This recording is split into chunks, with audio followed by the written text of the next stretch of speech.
Hey guys, tonight we're stepping into the myth of Narcissus, a tale of beauty, obsession, and consequence that'll leave you thinking twice before staring too long into any reflective surface.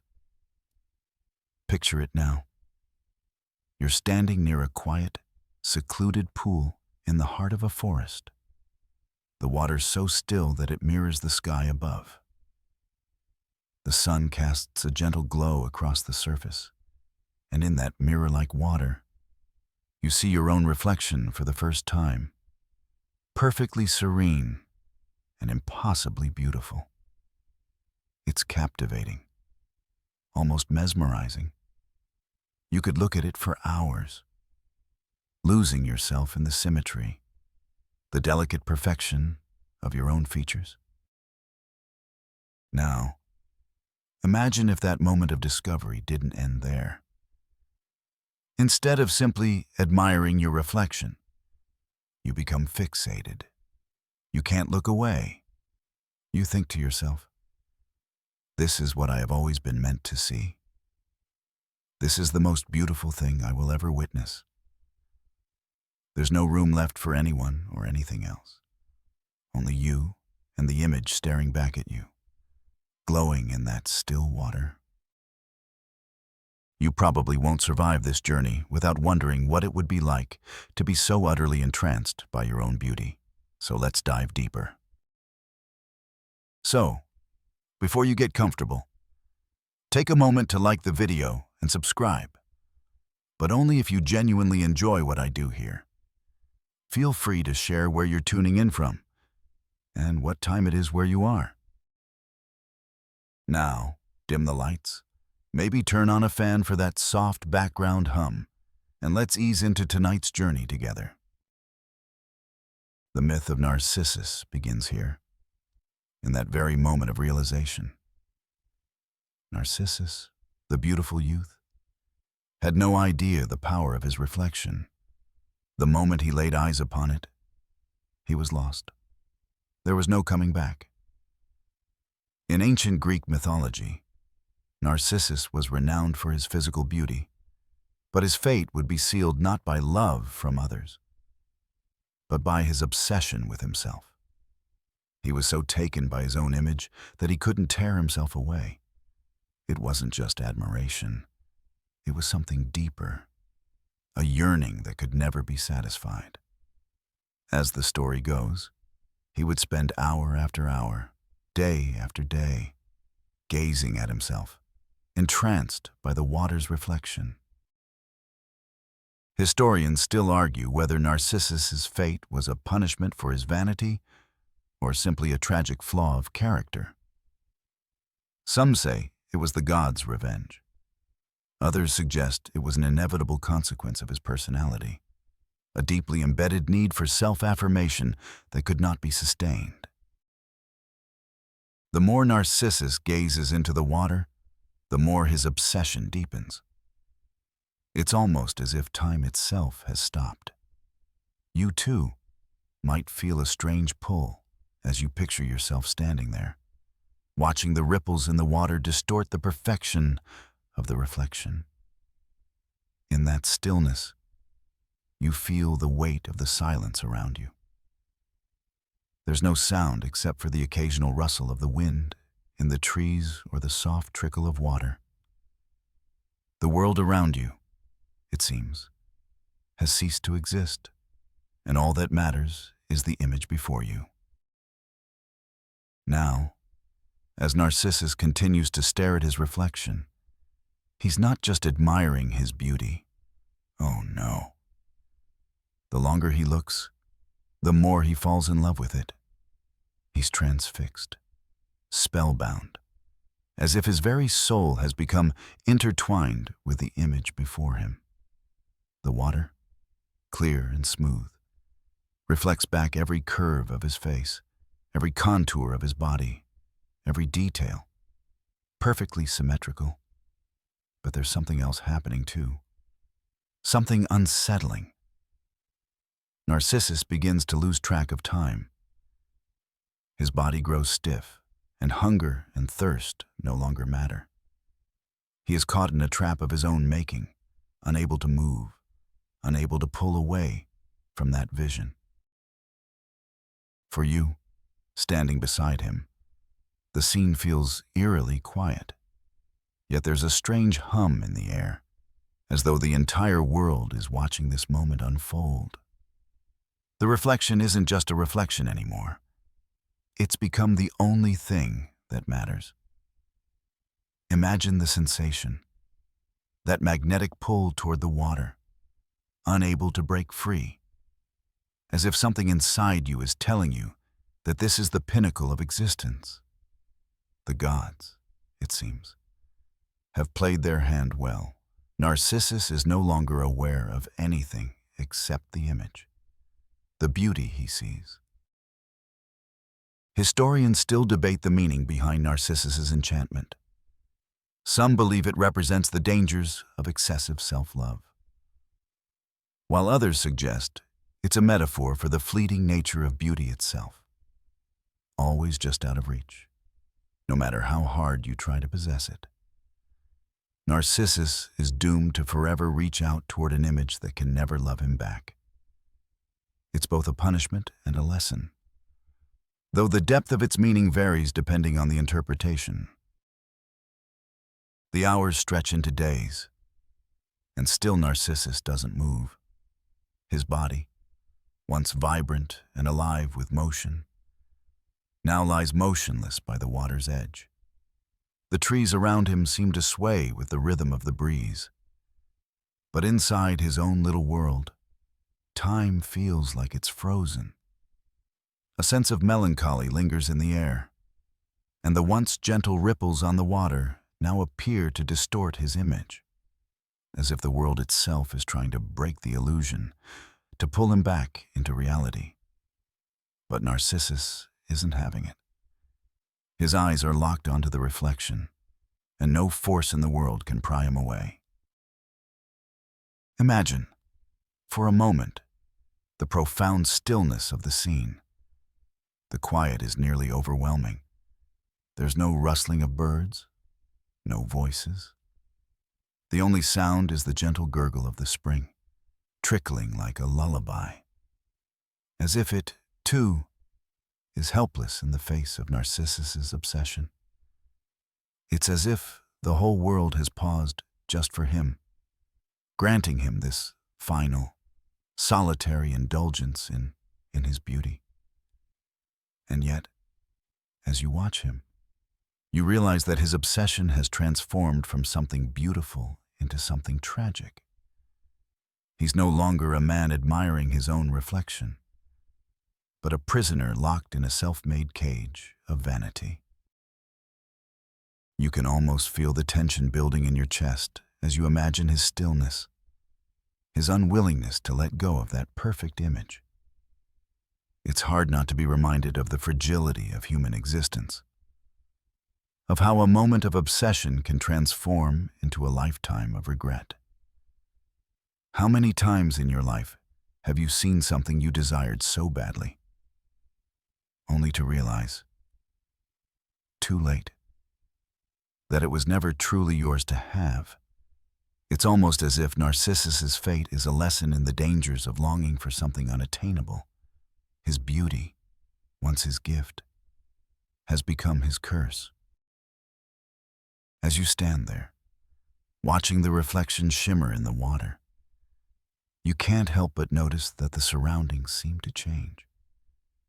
The light shifts subtly, as though the day is beginning to wane, and the sun starts to dip lower in the sky. It's as though even the universe itself is growing weary of this unbroken trance. And yet, Narcissus remains, unmoved, unblinking, fixated. No one is there to help him. No one to break his spell. The world outside the water seems like an alien thing now, distant, irrelevant.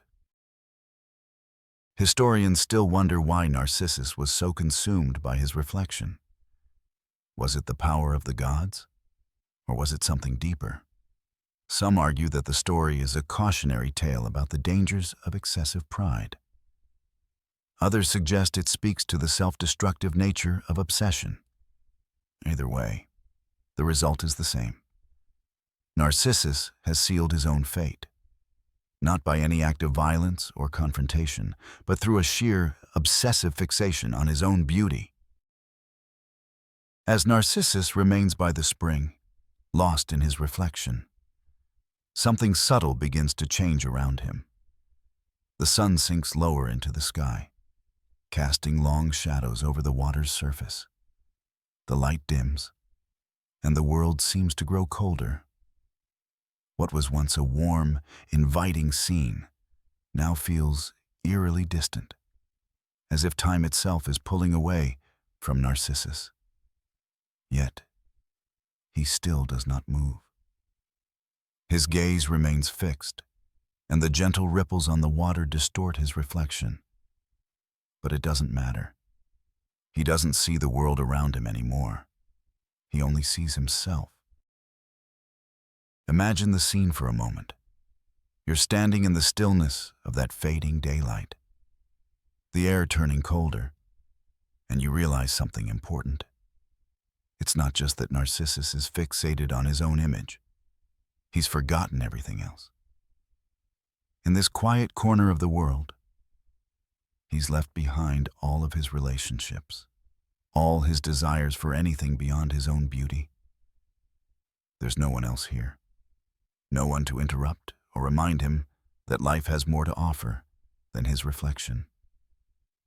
And yet, despite the stillness of the scene, you can feel a sense of impending change, a sense that something is about to give way. As you watch Narcissus's unwavering gaze, you can almost feel the tension building, like a storm gathering just beyond the horizon. There's a sense of inevitability, a realization that no matter how desperately Narcissus clings to this fleeting moment of perfection, it will not last. The water, once his mirror, now seems to mock him. The image he so desperately clings to is not real. And as time continues to march on, the truth becomes clearer. Narcissus cannot remain in this trance forever. And then, as if to punctuate the moment, there's a shift, a slight, almost imperceptible change. It's as though the spring itself recognizes Narcissus's plight and, in some small way, offers him a final glimpse of what might have been. A breeze picks up, and for a brief second, the surface of the water stirs just enough to distort his reflection. It's a fleeting moment, but it's enough. Narcissus's gaze falters for a heartbeat. He blinks, for a fraction of a second. He wonders if what he's seeing is truly himself. The moment passes quickly, and the stillness returns. But now there's a crack in the illusion. Narcissus's obsession has shifted from admiration to doubt. Is what he sees in the water really him? Or is it just an image? An image he's made to believe is him. This brief flicker of uncertainty is his first real break from the trance. But it's fleeting. It doesn't last long enough for Narcissus to pull himself away. Historians still debate the significance of this moment. Is it a sign of self-awareness, or is it a reflection of how hard it is for someone to escape from the trap of self-love once they've fallen into it? Some scholars argue that it marks the point at which Narcissus's punishment begins, while others suggest it's just another part of the tragic inevitability of his fate. Either way, it's clear that Narcissus's reflection and the pull of his own image is something that will eventually destroy him, if he can't break free. As the sun sets completely and night falls upon the spring, the moonlight casts an ethereal glow over the water. Narcissus, now unable to look away from his own reflection, remains perched by the edge of the spring. The chill of the evening air begins to creep in, but it doesn't seem to faze him. The world around him grows darker, but within the confines of the spring, his reflection remains illuminated.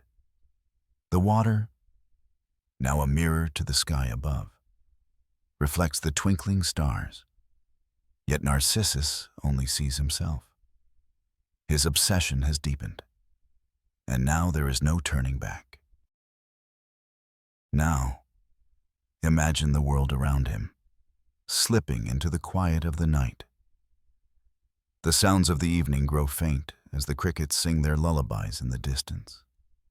The wind rustles the leaves of the trees, but even that feels muted, as though it's trying to leave Narcissus in peace, or perhaps to warn him. The castle, the people, the life he left behind, all seems so far away.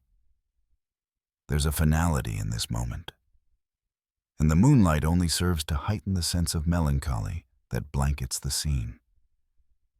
Narcissus's unwavering gaze is not just on the water anymore.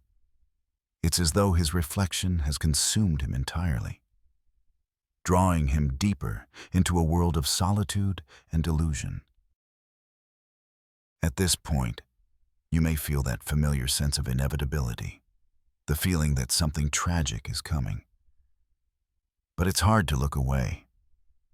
After all, there's something undeniably captivating about the image Narcissus is so enamored with. It's a mirror of beauty, a reflection of purity, and yet it's nothing more than an illusion. The more Narcissus stares, the more the truth seems to blur. He's not just in love with his image, he's become a prisoner of it. Historians still argue about the deeper meaning of Narcissus's punishment. Some believe it's the ultimate cautionary tale of self-love gone wrong, an exploration of vanity at its most destructive. Others see it as a tragic comment on the fleeting nature of beauty and how obsession with something fleeting can lead to ruin. Whatever the interpretation, it's clear that Narcissus is no longer able to distinguish himself from the image in the water. His mind is completely consumed with the reflection he sees before him, and in this final act of submission, he slowly begins to fade from the world around him. As he continues to gaze into the water, his body becomes more still, his movements slow and labored. It's as though his body and soul are weakening, drained by the energy he's expended in the pursuit of a reflection. His features blur in the water just as they blur in his mind, and he finds it harder and harder to distinguish the difference between what is real and what is imagined. He reaches out once, as if to touch the image, but his hand disappears into the water, as if the illusion is pulling him in. A final, fleeting moment of connection between the real and the unreal. Narcissus remains at the edge of the spring, his body weakening from lack of movement, his eyes still fixed on the reflection. His heart races with a futile longing, one that cannot be fulfilled. And in that moment, he realizes the full extent of his isolation. He is trapped, not by anyone else, but by the overwhelming force of his own desire for something unattainable. The reflection is not real, and yet he cannot break free from it. Some scholars suggest that this moment represents the ultimate loss of self. Narcissus, consumed by the need to possess what he can never have, loses his identity and becomes one with the water. Others argue that it's a tragic metaphor for the way people can become consumed by their own desires, forgetting the world and people around them. Either way, the consequences of his obsession are undeniable. Narcissus is no longer just entranced by his reflection. He has become one with it, and in doing so, has sealed his fate. The night stretches on, and as Narcissus remains by the water, his body becomes stiffer, his breath slower, and his thoughts more tangled. His once beautiful reflection begins to dissolve, fading into the ripples of the water. Yet Narcissus does not seem to notice. His heart, once filled with the vibrant pulse of life, now beats sluggishly. The illusion that he's embraced so tightly starts to slip further away, but he is too entranced to break free. And then, as though time has finally caught up with him, Narcissus feels a shift. The world around him seems to fade even more, and his consciousness begins to blur with his surroundings. The cold stone beneath him, the damp air, the faint smell of wet earth, and the faraway sounds of the world all meld together into a single, encompassing experience. His body and mind no longer function separately. They've become one with the spring, the reflection, and the illusion. This is where the myth takes its darkest turn, and the tragedy of Narcissus becomes complete. Some say it was the goddess Nemesis, seeing Narcissus's endless self-obsession, who cursed him, leading him to fall in love with his own reflection until the very end. Other versions suggest that Narcissus simply reached the natural end of his obsessive pursuit. But whatever the cause, it's clear that this is where the final stage of his transformation begins. Now picture the spring, its surface so still, it seems almost unreal, as though time itself has stopped in the wake of Narcissus's transformation. His body, so beautiful once, becomes pale and unmoving, and yet his face remains a haunting image in the water. He seems suspended between life and death, an eternal prisoner of his reflection. The waters, once so clear, now appear to ripple with the weight of his presence, as though nature itself feels the burden of his obsession. Historians have long debated the symbolic significance of Narcissus's fate. Some see it as a cautionary tale about vanity, while others believe it represents the consequences of introspection taken too far. Narcissus's transformation into a flower, his body supposedly turning into the narcissus plant, is interpreted as both a literal and symbolic end to his life. Some scholars argue that the flower represents the cycle of life and death, while others see it as a symbol of rebirth. However, one thing is certain: his transformation is irreversible, and the spring that once reflected his beauty now becomes a tomb. As you imagine the moonlight casting its soft glow over the spring, there's a sense of finality in the air. Narcissus's reflection no longer moves. His beauty no longer speaks to anyone's heart. He has vanished, replaced by a single, solitary flower, a pale echo of the life he once had. This flower, which blooms only in the spring, becomes his eternal marker, symbolizing both the fragility and the permanence of his story. The idea that Narcissus's life and death could be so intertwined with nature is one of the reasons this myth endures. Historians still argue over whether the narcissus flower truly blooms as a result of Narcissus's tragic fate, or if the flower's symbolism was simply woven into the myth after the fact. Yet, no matter how you look at it, the myth remains a haunting reflection of human nature. Narcissus's inability to break free from his own image is a reminder of the dangers of self-obsession, of losing oneself in the pursuit of an unattainable ideal. In the quiet stillness of the spring, with the moonlight filtering through the branches of nearby trees, Narcissus's story reaches its conclusion. The waters continue to ripple faintly, the only evidence of his existence as the night presses on. His body is gone, but the myth lives on, whispered through the ages. The tale of Narcissus and his reflection reminds us of the delicate balance between self-love and self-destruction, and the consequences of falling too deeply into one's own desires. As dawn breaks, you slowly come to realize that the story of Narcissus, with its lingering shadows and faded beauty, is only part of a much larger theme woven through Greek mythology. The gods and mortals, so intertwined in their own complexities, often represented deeper meanings and warnings, hidden behind the charm of their stories. Narcissus's tale, too, extends beyond mere vanity.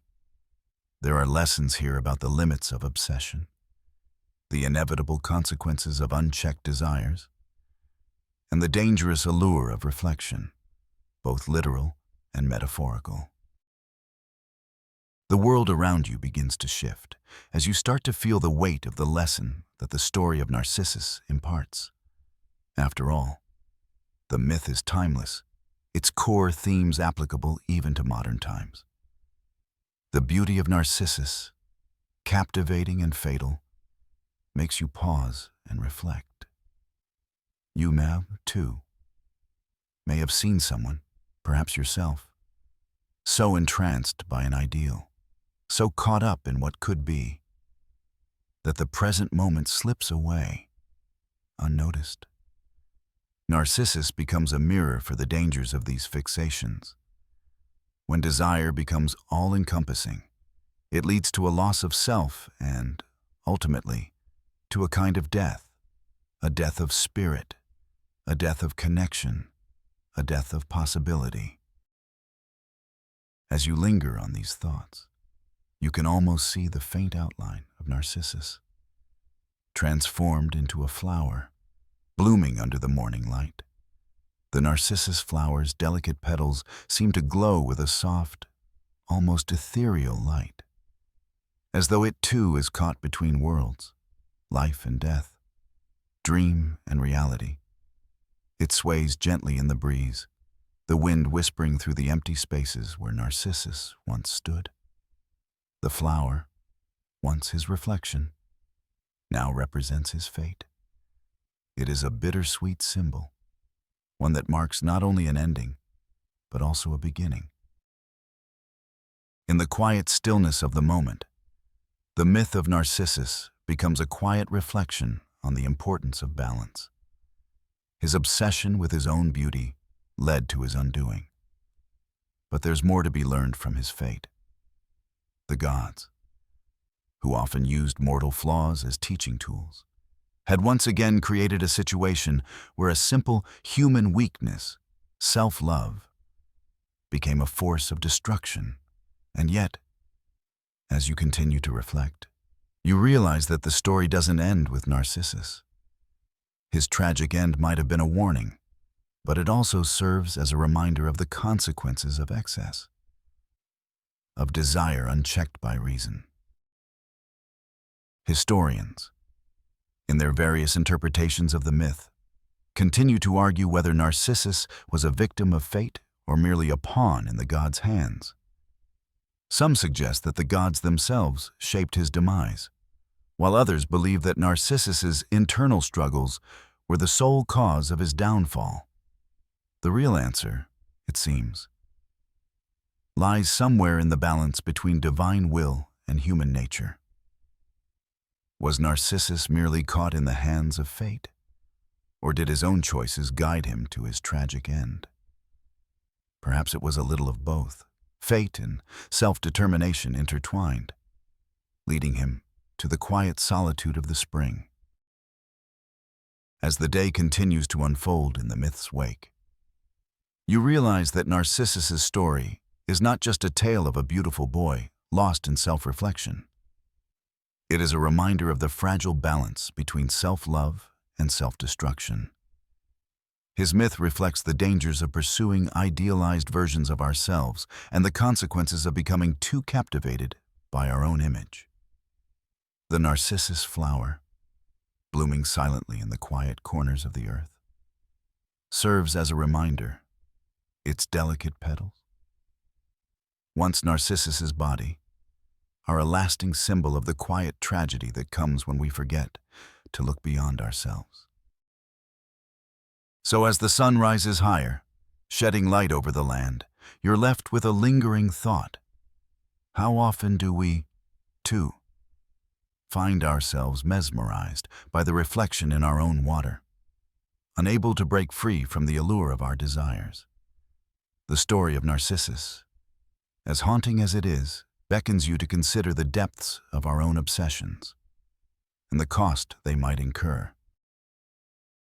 The tale of Narcissus continues to drift through your mind, echoing faintly like a memory from a forgotten dream. But now, as the soft cadence of the myth begins to settle, another part of the narrative creeps into your thoughts, one that is as significant as Narcissus's self-inflicted fate, but often overlooked. The goddess Echo. Echo too was an integral part of this story, and her fate is as entwined with Narcissus's as the vines that tangled around the trees by the spring.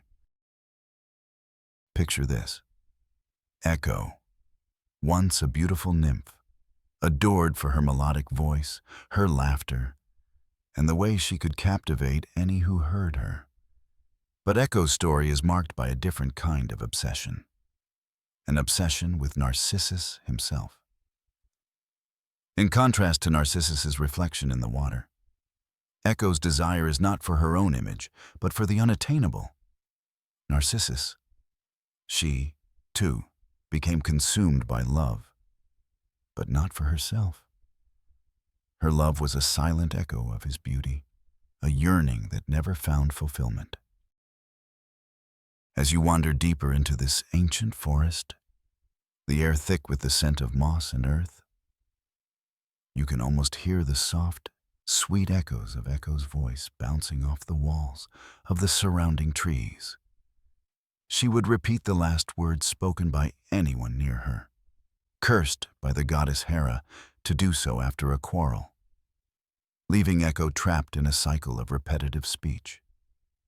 It was in this state that she encountered Narcissus, falling deeply in love with him, though he never once heard her for who she truly was. All he heard was his own voice mirrored back to him, an endless cycle of self-love, amplified by the woman who could only echo him. Imagine standing in the same forest, beneath the same towering trees. You can hear Echo's voice, faintly at first, then growing louder as she mimics your words. It's unsettling, isn't it? To hear your own voice repeated back to you, without the warmth of a response, without the true presence of another. This is what drove Echo to madness. Her love for Narcissus was never reciprocated. And in the end, she was left to wither away in the forest, her body vanishing into the earth until all that remained of her was her voice, an eternal echo. Historians still argue whether Echo's fate was one of tragic love or divine punishment. Some suggest that the gods acted out of vengeance for her disobedience to Hera, while others feel it was simply the gods' cruel treatment of love, using it as a form of retribution. Either way, Echo's existence as a mere voice became a poignant reminder of the agony of unrequited love, a love that neither gave nor received. The silence in the forest now feels thick, as if you, too, are trapped in the endless echo of your own thoughts, pondering the pain that Echo endured for her. It wasn't self-reflection that led to her demise, but the lack of acknowledgement. Narcissus, in his obsession with his own image, never saw her. And in that blind pursuit, he never realized the damage caused by the love left unanswered. For Echo, there was no salvation. The gods had sealed her fate, and all that was left was the sound of her voice drifting into eternity. As you continue through this imaginary world, the question lingers. How often do we, too, find ourselves like Echo, longing for the recognition of others, and yet trapped in our own reflections of what might be Echo's plight, speaks to the danger of chasing after someone or something that cannot return your affection. Whether it be an unattainable ideal, a love lost, or an expectation never fulfilled. Her tale intertwines with Narcissus's not just through love, but through their shared torment of longing, one for self-love, the other for an impossible love that mirrored his. The myth of Narcissus and Echo teaches us something both timeless and unsettling about the nature of love and desire. Echo's voice, now forever lingering in the quiet corners of myth, reminds us that love, when one-sided, can lead to our undoing. And yet, despite the tragic end, her voice continues to resonate, echoing the thoughts of all those who have ever loved in silence and gone unnoticed. As you sit with the tale of Echo and Narcissus, pondering their tragic and eternal dance, you can almost feel the weight of the forest around you, heavy with the silence left behind by their unfulfilled desires. But as you drift deeper into this ancient myth, there is a part of the story that needs to be revisited. Something that adds another layer to the tragic complexity of Narcissus's fate. The curse of unrequited love itself. While Narcissus, by now, had become a figure of admiration, his beauty admired by everyone but him, what was missing was the deeper emotional connection that most of us take for granted. Love, for Narcissus, wasn't about connection, but about self-obsession. His attraction to his own reflection created an insurmountable barrier between him and the outside world. And though many people found him striking, captivating, and worthy of admiration, his life was full of shallow interactions, people wanting him, but him wanting only himself. But here's the twist. There was a price to Narcissus's self-love. The goddess Nemesis, who personified divine retribution, noticed Narcissus's disregard for others and decided that he needed to pay for his vanity. As you wander through the forest now, beneath the dense canopy of trees, you can almost feel the shifting of power, the shift of balance in the air. Nemesis, seeing the self-absorption of Narcissus, led him to the pool where he would eventually meet his end. It was there, gazing at his own reflection, that he fell so deeply in love with it that he couldn't bear to leave. The curse was complete. His self-love was both his greatest joy and his final destruction. Imagine standing at the edge of a still pool, the water so clear that it's like a mirror. You lean over to look at your own reflection, and as you stare into the depths, a quiet, unsettling feeling begins to settle in. The face staring back at you is perfect, captivating in every way. But as time drags on, the reflection doesn't change. It remains the same, unwavering, and, despite your fascination, you can't help but feel a strange, hollow emptiness deep within.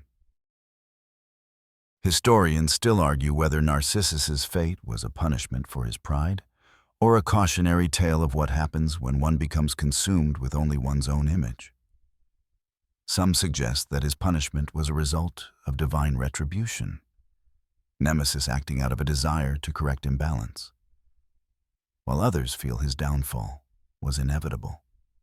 After all, when you place yourself above all others and refuse to connect, something inside you breaks, and even the most beautiful of reflections can become a prison. What is fascinating, however, is how this myth reflects our own relationship with beauty and self-worth. How often do we, like Narcissus, become so enthralled with our own image that we fail to see beyond the surface? How many people today spend countless hours, whether in front of a mirror or on a screen, ensuring their image aligns with an ideal, one that often comes at the expense of deeper, more meaningful connections. Narcissus's self-inflicted demise forces us to reflect, pun intended, on how we view ourselves and whether the pursuit of perfection in one area of life might come at the cost of everything else. And as you move deeper into this ancient world, the story of Narcissus and his reflection grows ever more poignant. The lesson is clear. While beauty may captivate, it is far from enough. Without empathy, connection, and a broader understanding of the world around us, we risk becoming trapped in our own self-made prison, just like Narcissus. The myths of Narcissus, Echo, and the forces at play serve as poignant reminders of the dangers of vanity, self-centeredness, and unchecked obsession. They highlight not just the consequences of love lost or the grief of unrequited feelings, but also the broader ramifications of a life that fails to look beyond one's own reflection. The pool may have been calm and still, but the emotional turbulence of Narcissus's final moments was far from peaceful. As you sit with this image of Narcissus, lost to his own reflection, you might begin to wonder how this myth might apply to your own world, where beauty and vanity seem so intertwined, where appearances often come before substance. You can feel the weight of Narcissus's tragic end settle in, and as you do, you begin to notice something rather curious. The myth of Narcissus doesn't just stand alone, it connects with the deeper fabric of Greek mythology itself, creating ripples that stretch far beyond his life, beyond even Echo's mournful cries. For Narcissus's story, in many ways, doesn't simply end with his death. It transforms. The beauty of Narcissus, his image so captivating that even he couldn't tear himself away from it, becomes the very thing that lives on. And in this way, his story shifts, changes shape like the very reflection he so longed for. What's intriguing is that after his tragic death, as you imagine it now, the still waters of the pool reflecting nothing but the calm ripples left by his final movements, something remarkable happens.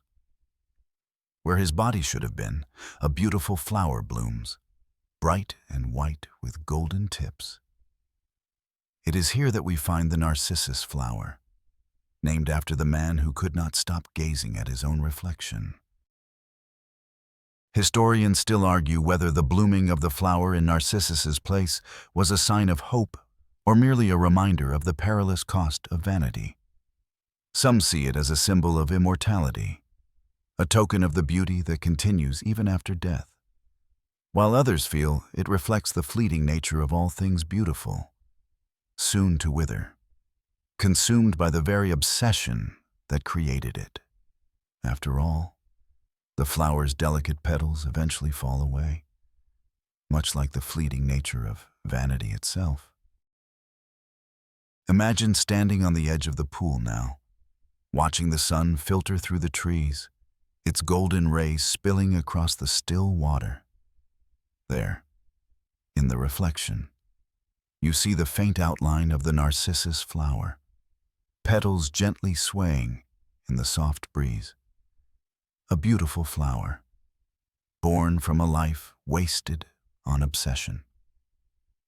The myth of Narcissus may seem like a simple cautionary tale about vanity, but its symbolism runs deep. Beauty, fame, and youth are fleeting, often gone before you realize it. Narcissus, the very symbol of self-love, is replaced by something that represents both his immortality and his downfall.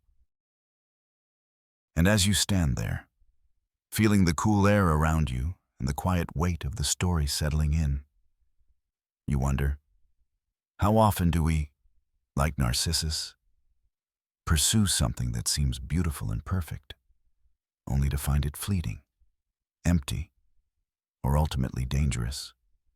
Narcissus's story speaks to a truth we all know, that beauty is not eternal, that the chase for perfection can consume us, and that in the end, we might find ourselves left with nothing but the hollow echo of a reflection.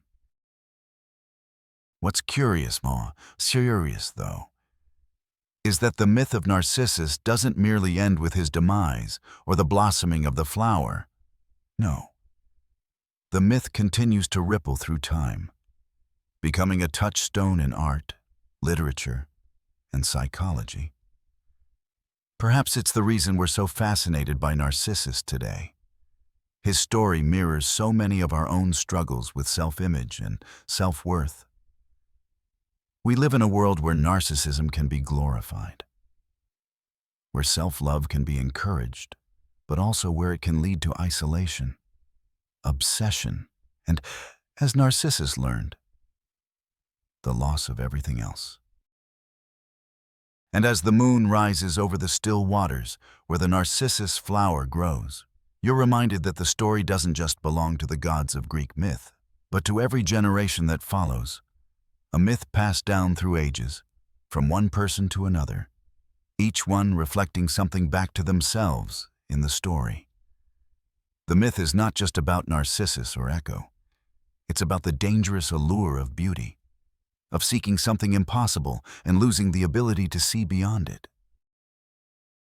Now, as you stand at the water's edge, watching the narcissus flower sway gently in the breeze, you might find yourself thinking about the many layers of the myth, layers that speak to more than just vanity or beauty. For as much as Narcissus's story warns against the dangers of excessive self-love, there is something else beneath the surface, something deeper. His obsession with his own reflection, his total inability to look away, isn't just a story about narcissism. It's a reflection of something universal, something that speaks to the heart of human experience.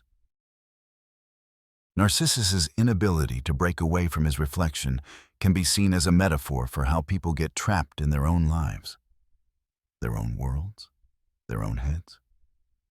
You can almost feel the weight of Narcissus's gaze, the way it pulls him in, wrapping him up in the quiet, enticing spell of his own image. And in this, the myth holds a mirror up to every one of us.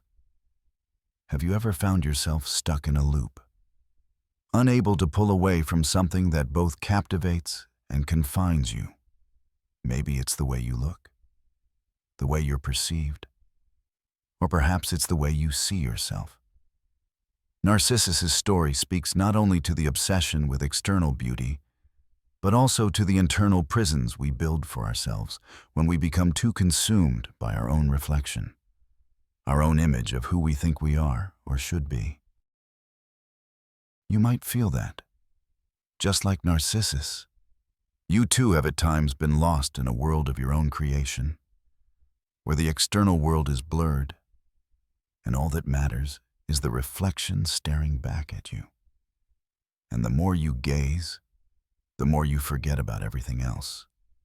The world around you, the people in it, the possibilities beyond the glassy surface. The beauty of the myth is that it takes something as simple as water, a reflection, and turns it into an exploration of our psyche. Historians still argue whether Narcissus's obsession was truly self-inflicted, or if it was the god's punishment for his lack of empathy. Some believe that Narcissus, a young man known for his beauty and his rejection of love, was punished for his inability to love others, while others say that the story is more about the dangers of perfectionism, of looking for something flawless and finding nothing but emptiness. Either way, Narcissus's demise points to the existential problem of seeking meaning and fulfillment in a world of illusions. He gazed so long at his reflection that he failed to see anything else, until it was too late. The beauty of the myth is not only in the reflection of Narcissus, but also in the symbolism of his tragic end. After Narcissus dies, his beauty, His image is immortalized in the flower that blooms in his place. In a way, this marks the ultimate irony. Narcissus sought immortality in his appearance, in his reflection, but he found it only in death. And in death, the myth echoes a truth that's both somber and uplifting. Beauty, whether mortal or immortal, is temporary. It is something that fades, something that is replaced, no matter how much we long to hold on to it. And yet, here you are, standing beside the very flower that grew from his tragedy, a symbol of eternal beauty. Yes, but one that came at the cost of everything. You can almost hear the whispers of the past around you, the echo of the myth growing louder with every passing moment. You, like Narcissus, find yourself captivated by this simple flower, a living reminder of a life lost to obsession. You wonder what the world would look like if we could all learn from Narcissus, if we could look away from the mirror of vanity, the reflection that keeps us trapped in cycles of self-doubt and overinflated self-regard. What if we could take a step back, like the gods did to Narcissus, and look beyond ourselves, beyond our own reflection, to see the beauty in the world and people around us? Could we ever break free from the spell of our own desires, our own images? Could we ever see the world as it truly is, rich with possibility, and not just the illusion of perfection? As the moon continues its ascent above the field where the narcissus flowers bloom, you begin to understand the true power of this myth. Not in the beauty of the flower, nor in the tragic end of a youth too obsessed with himself, but in the deeper lesson it carries. It's a lesson about balance, about the fleeting nature of all things, and about the danger of becoming so focused on one thing, one aspect of life, that you lose sight of everything else that might matter more in the end. And just like that, as the night continues to grow darker around you, you feel the weight of the myth's lesson begin to settle within you. Narcissus's reflection is no longer the main focus. Now, it's about the understanding that beauty, while captivating, must never become the sole purpose of existence.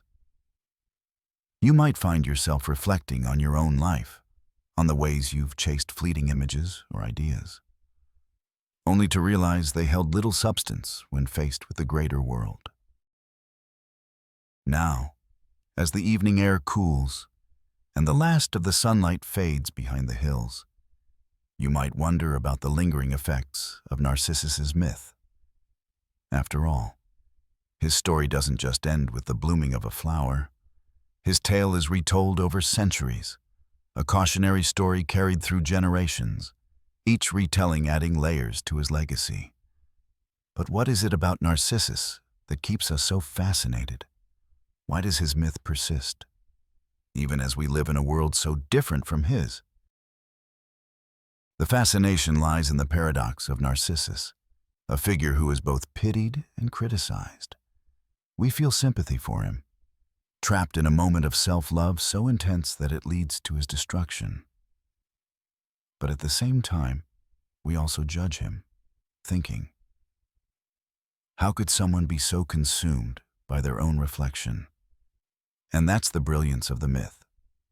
It's a reflection of human nature. We've all been there, to some extent. Whether we've been caught up in the superficial allure of our own appearance, or in a more abstract way, in the fleeting pleasures of fame, wealth, or success. Narcissus represents that moment when obsession becomes all-consuming. Historians still debate the deeper meaning of Narcissus's fate. Some argue that it's a lesson about vanity, the idea that excessive self-regard ultimately leads to downfall. Others suggest that it's about the danger of self-isolation, Narcissus's self-obsession. After all, came at the cost of relationships with others. He could have turned away from the reflection and embraced the world around him.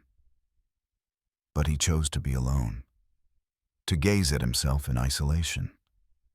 This decision reflects the human tendency to retreat into solitude, to avoid connecting with others, even when the potential for growth and fulfillment exists beyond that solitary space. But even then, the story of Narcissus offers us hope. It suggests that beauty, whether it's physical, emotional, or intellectual, is not meant to be hoarded, but shared. Narcissus, in his pursuit of his own reflection, missed the deeper beauty that could have come from connection. But perhaps the most powerful aspect of the myth lies in its portrayal of the destructive power of obsession. You've likely seen people in your own life, perhaps even yourself, lost in a single pursuit, convinced that it holds the key to happiness, whether it's chasing after a particular career, a person's approval, or the perfect body. The pursuit can become all-consuming. It's like the allure of the pool, the reflection, the desire to capture something beautiful, to preserve it forever. Narcissus is a warning about the dangers of turning your attention inward, of focusing so narrowly on one thing that you miss out on the richness of life itself. In that way, his myth serves as a timeless, cautionary tale. Now, imagine yourself standing before the pool once again, watching the narcissus flower sway in the breeze, still as beautiful as it ever was. The gentle wind whispers through the air, and for a moment, you are transported back to that moment in time when Narcissus first gazed upon his reflection. You can almost hear the soft lapping of water against the shore, the faint rustling of leaves in the trees above, the murmur of distant voices carried by the wind. Everything seems still, serene, untouched by time. But the story, of course, is far from peaceful. Behind the calm exterior, the lessons of Narcissus's fate still ripple through the water. The myth is an enduring part of our collective consciousness, woven into the fabric of our understanding of beauty, obsession, and the self. It is a story that asks us, time and time again, how much of ourselves are we willing to give up in the pursuit of something that, in the end, may be fleeting mayhem. As you stand before the pool, reflecting on these themes, you begin to realize that the myth isn't just about Narcissus. It's about all of us.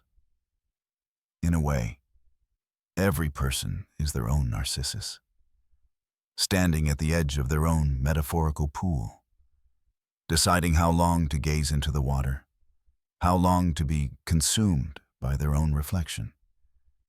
And in that moment, you wonder, is it better to leave the water undisturbed?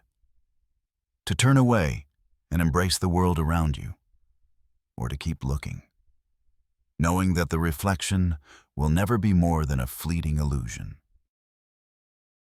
Historians still argue whether Narcissus truly understood the consequences of his actions. Was he fully aware that his obsession would lead to his death? Or was he simply entranced by the beauty of his own image? Some say that Narcissus was so lost in his reflection that he never realized what he was losing in the process, while others suggest that he was aware all along, but was powerless to stop the pull of his own desires. Either way, his story stands as a testament to the human condition, the push and pull between self-love and self-destruction.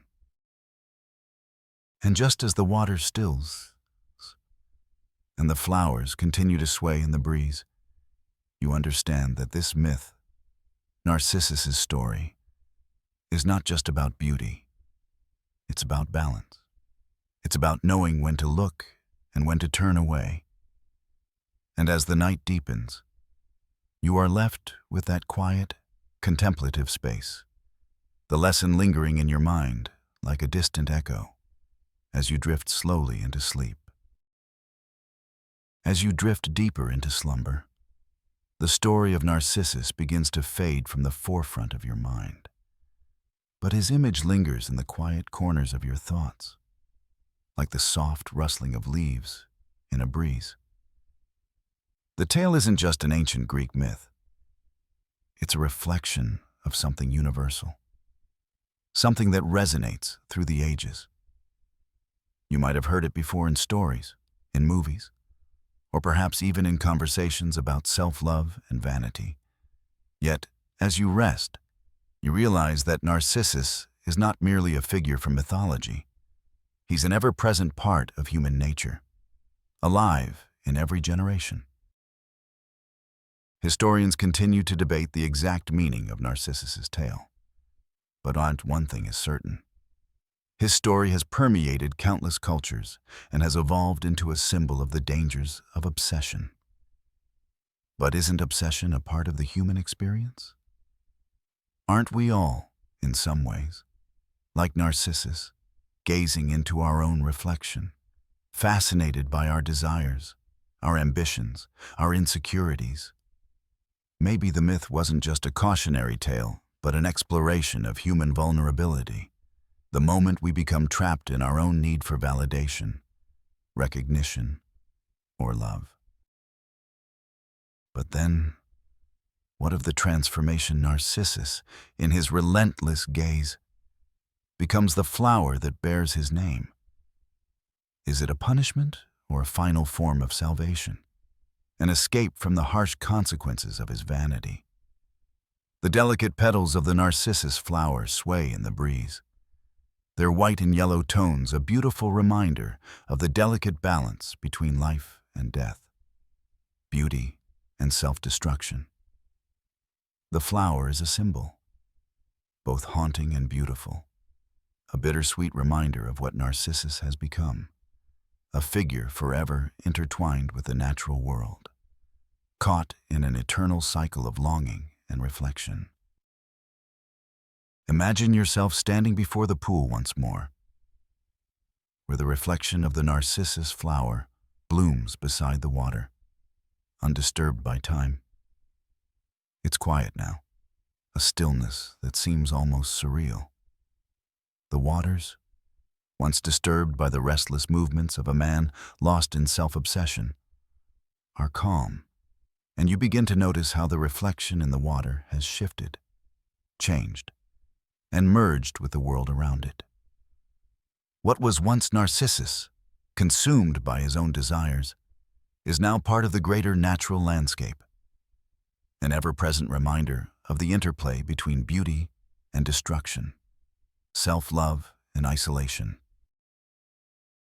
Historians still ponder whether Narcissus's transformation into the flower was a divine punishment, a lesson imposed by the gods, or whether it was a release from his obsessive grasp on the material world.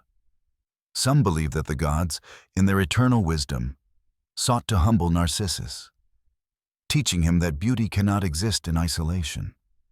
Others suggest that it was simply the natural consequence of his actions, a manifestation of his inability to move beyond himself, to connect with others, or to recognize that true beauty comes from harmony with the world around him, not just from a solitary gaze.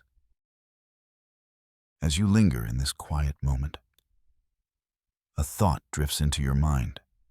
In a world filled with distractions, with screens and mirrors that constantly reflect our image back at us, we too find ourselves gazing into pools, wondering if we are seen, if we are enough.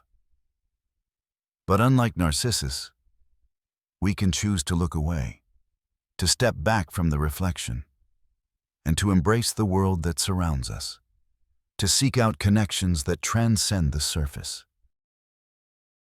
The world has changed since Narcissus's time, but the essence of the myth remains as relevant as ever. In every culture, in every age, people have sought beauty and self-worth, sometimes with wisdom, other times with peril. And as you settle deeper into the comforts of your bed, you can't help but think about how much of Narcissus is in all of us. Perhaps, in the end, his story isn't just about vanity. It's about the human condition, the constant push and pull between the desire to see ourselves and the need to connect with others.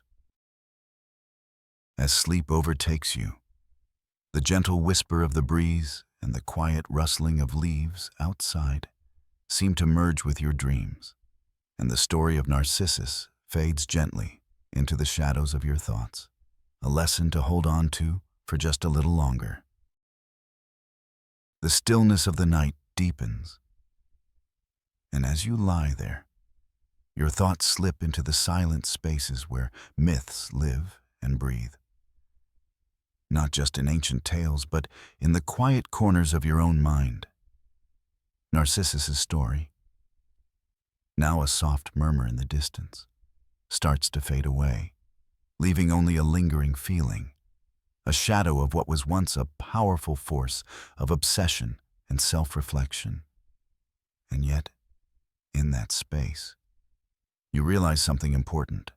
The tale of Narcissus is more than just about vanity.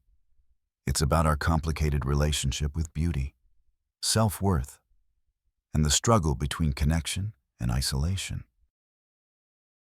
The gods, in their infinite wisdom, gave us this story, a puzzle to untangle and reinterpret across centuries. What is beauty? Really, is it only skin deep, or is it something more? And how do we navigate the complex web between admiration for ourselves and a fear of being consumed by our own reflection? These are questions that have echoed through history. From Narcissus's first fateful gaze to the modern world, where mirrors and screens constantly demand our attention. Historians still argue whether the myth of Narcissus is a lesson on the dangers of narcissism or a reflection of the broader human experience. Was he merely a cautionary tale, meant to warn us against the obsession with self? Or was he a tragic figure, trapped in the unrelenting pursuit of love and beauty? Some believe that Narcissus's fate was a result of his inability to see beyond the surface, while others argue that his story is one of misplaced love, a love that can never be fulfilled because it is directed inward. But then, there's the flower, the Narcissus. Unlike Narcissus, who could never escape his obsession, the flower exists outside of time, outside of the limitations that define the man. It blooms in the spring, a symbol of renewal and hope, a gentle reminder that beauty can emerge even from the most tragic of stories. The Narcissus flower, with its golden center and soft white petals, becomes something else entirely. Not just a symbol of vanity, but of transformation. For in its silent bloom, it speaks of the cyclical nature of life, of endings that bring about new beginnings. And so, as you lie in the quiet of your room, you can almost hear the rustling of the flower's petals, see the soft glow of the moonlight as it bathes the earth in a silvery sheen. It's as though the Narcissus flower, in its eternal blooming, becomes the silent observer of the world, witnessing the struggles, the beauty, and the pain that we all carry within us. Narcissus too is part of that eternal cycle, forever captured in the image of the flower, his story repeating over and over for each generation that comes. You can imagine the moonlight spilling over the flowers, their delicate beauty unfurling under the quiet gaze of the night. The air is cool and filled with the sweet scent of the blooms.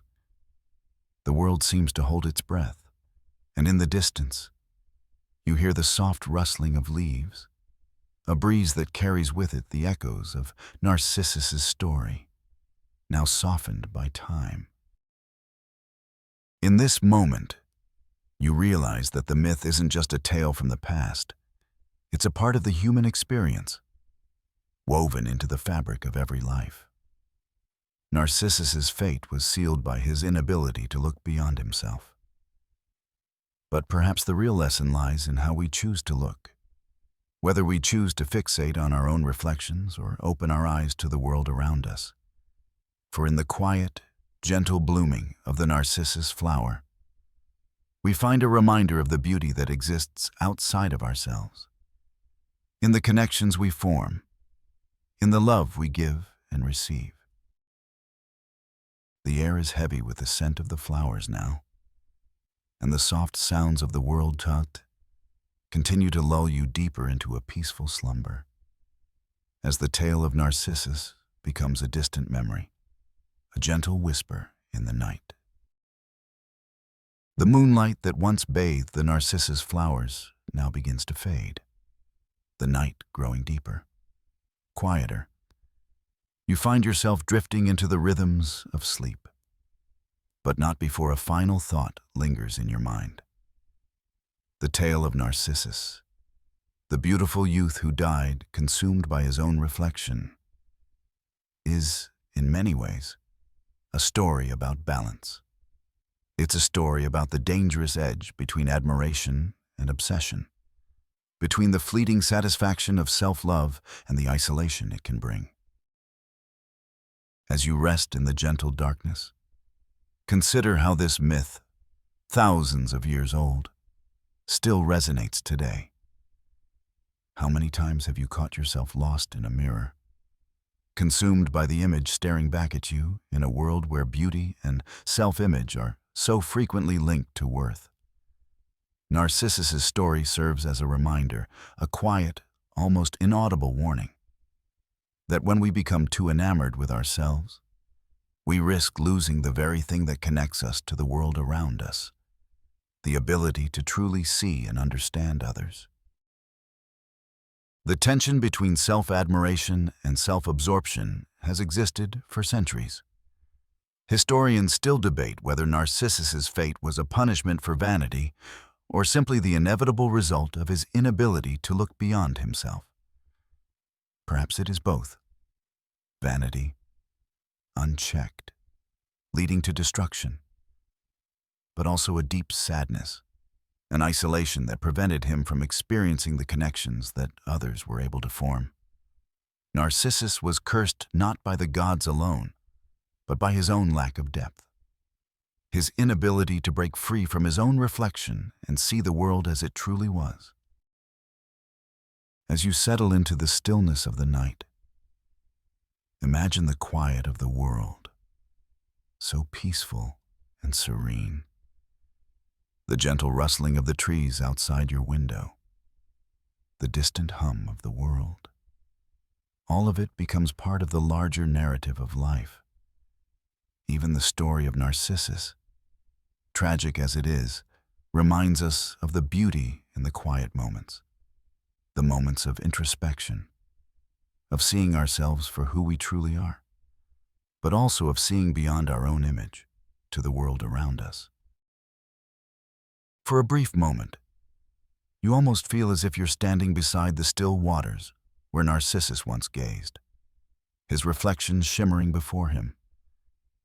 The water is calm now, the surface undisturbed, as though the story has been told and the world has moved on. But that quiet moment lingers, a reminder of the lessons that come with the myths we inherit. In the stillness, there's a calm, a resolution. Narcissus's tale has come full circle. The flower he became now blooms in the silence. Its delicate petals a symbol not of vanity, but of the fragility of life and the beauty of quiet transformation. The lesson, softened by the passage of time, is that beauty is fleeting, that self-love must be tempered with awareness of the world around us.